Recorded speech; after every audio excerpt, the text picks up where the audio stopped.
బరిలో ఆయన గురి తప్పలేదు. పంతం పట్టి హ్యాట్రిక్ కొట్టారు. నియోజకవర్గ చరిత్రలో ఏ నాయకుడికి సాధ్యం కాని మ్యాజిక్ సాధించారు. Any time at your service అన్నట్టు తమతోనే ఉండే నాయకుడికి పట్టం కట్టారు పాలకొల్లు ప్రజలు. ఒకప్పుడు మెగాస్టార్ ఓటమి చవి చూసిన చోట నిమ్మల హ్యాట్రిక్ వెనుక హిస్టరీ ఏమిటి? ఆయన ప్రజల మనిషి మరి, అందుకే వరుసగా మూడోసారి పాలకొల్లులో నిమ్మల హ్యాట్రిక్. రాష్ట్రంలోనే విలక్షణ తీర్పునిచ్చే నియోజకవర్గాల్లో పాలకొల్లు ఒకటి. ఒకప్పుడు మెగాస్టార్ చిరంజీవికే ఓటమిని రుచి చూపించింది పశ్చిమ గోదావరి జిల్లాలోని ఈ నియోజకవర్గం.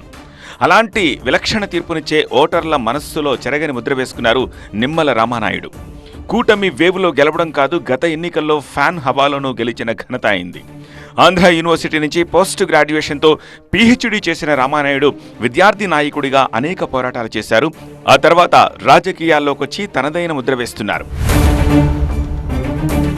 విద్యాభ్యాసం అనంతరం కొన్నాళ్లు లెక్చరర్గా పనిచేసిన ఆయన గ్రాడ్యుయేట్ ఎమ్మెల్సీగా పోటీ చేసి ఓడిపోయారు. తర్వాత టీడీపీలో చేరి 2014లో మొదటిసారి పాలకొల్లు ఎమ్మెల్యేగా 6,000కు పైచిలుకు ఓట్ల మెజారిటీతో గెలిచారు.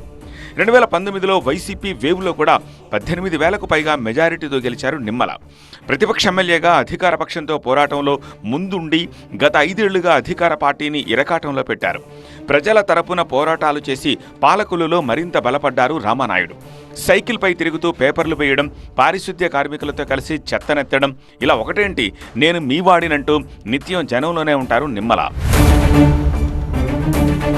ఈసారి నిమ్మలను ఓడించేందుకు వైసీపీ అధినాయకత్వం అనేక ప్రయోగాలు చేయడంతో పాటు పాలకొల్లు నేతలకు కీలక పదవులు కట్టబెట్టింది.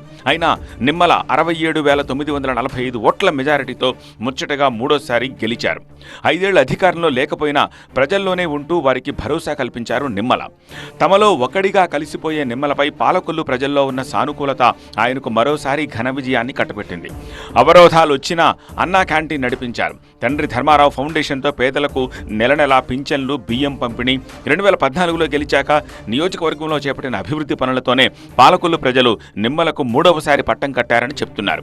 అన్నీ కలిసొస్తే మా ఎమ్మెల్యే మంత్రి కూడా అవుతారంటున్నారు పాలకొల్లు పబ్లిక్.